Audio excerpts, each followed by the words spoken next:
50 dias de transformação, devocional diário, transformado através de um relacionamento saudável com o corpo. Dia 8. Corpo e espírito, amigos ou inimigos? Então formou o Senhor Deus ao pó da terra e lhe soprou nas narinas o fôlego de vida, e o homem passou a ser alma vivente. Gênesis capítulo 2, versículo 7. Depois de verificarmos nos devocionais anteriores que o Espírito no ser humano os capacita a ter relacionamento com Deus, por falta de entendimento, podemos valorizar esse componente e diminuir a importância e valor do corpo. Quando Deus criou o homem, se preocupou em dar-lhe espírito, fôlego de vida, e um corpo formado do pó da terra, que é a parte material, como nos ensina Gênesis capítulo 2, versículo 7. Então formou ao homem do pó da terra e lhe soprou nas narinas o fôlego de vida, e o homem passou a ser alma vivente. Esta valorização do espírito e das coisas espirituais e uma desvalorização do corpo e da sua importância extrapolou quando um conjunto de crenças e movimentos se infiltrou no cristianismo a partir do século II depois de Cristo. Este movimento, chamado de gnosticismo, embora multifacetado e diverso, tinha um conjunto de crenças comuns.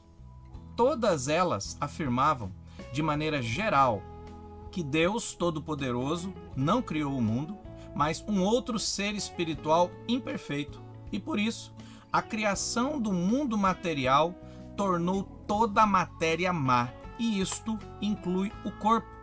E o espírito, que é a criação de Deus, é bom e divino.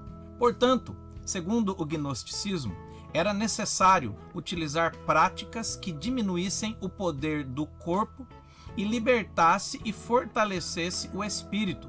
Isso seria a salvação, deixando que a centelha divina voltasse para Deus.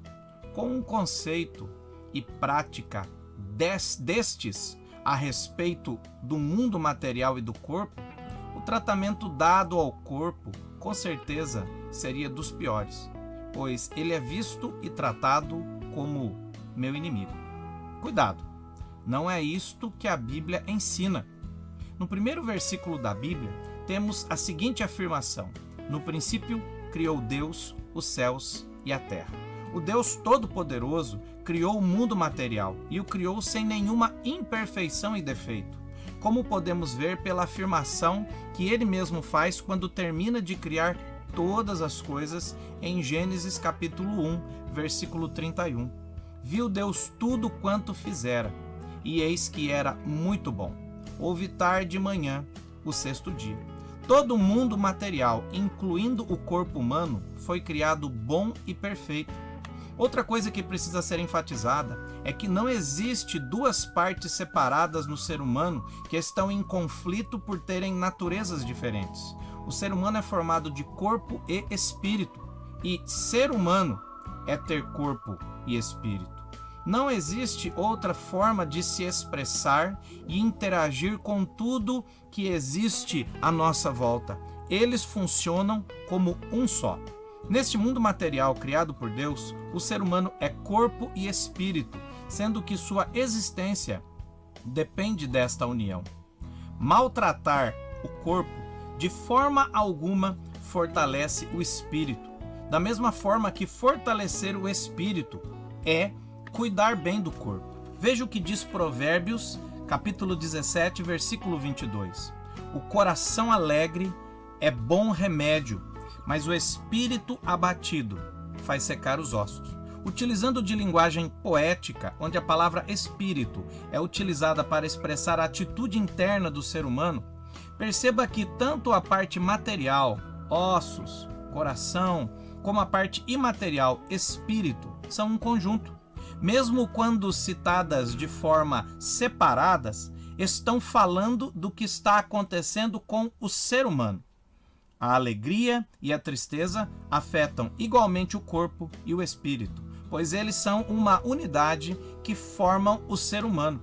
O poeta inglês William Blake resume bem isso dizendo: O homem não tem um corpo separado da alma.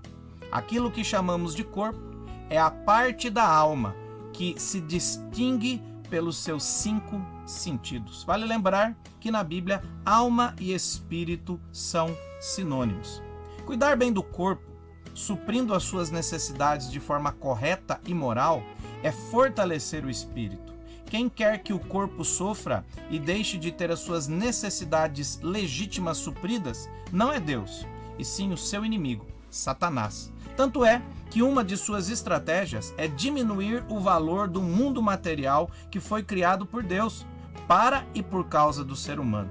Satanás faz isso tentando impedir que desfrutemos daquilo que Deus criou para nossa alegria, conforme nos ensina 1 Timóteo 4, de 1 a 5. Ora, o Espírito afirma expressamente que nos últimos tempos alguns apostatarão da fé por obedecerem a espíritos enganadores e a ensinos de demônios, pela hipocrisia dos que falam mentiras e que têm cauterizado a própria consciência, que proíbem o casamento e exigem abstinência de alimentos que Deus criou para serem recebidos com ações de graças pelos fiéis e por quantos conhecem plenamente a verdade. Pois tudo que Deus criou é bom e recebido com ações de graça. Nada é recusável, porque pela palavra de Deus e pela oração é santificado. Qual a sua visão a respeito do seu corpo? Prefere fortalecer o espírito e maltratar o corpo? Mas onde o espírito habita? Não é no corpo? Como você interage com as pessoas e com o mundo à sua volta? Não é através do corpo? Acredita que se abster de suprir necessidades do corpo, que são legítimas e morais, é fortalecer o espírito? Enxerga corpo e espírito como partes do ser humano em guerra? Acredita que a matéria é má e o espírito é bom? Se respondeu sim a qualquer um destes questionamentos, você precisa de transformação. Primeiro, porque nenhum daqueles conceitos é ensinado pela Bíblia. Segundo, nenhum daqueles ensinos fará você ter um corpo saudável e um bom relacionamento com ele. Terceiro, você precisa aprender a valorizar o ser humano como um todo e toda a criação de Deus. Quarto, continue conosco nesta campanha de 50 dias de transformação e aprenda mais como ter um relacionamento saudável com o corpo.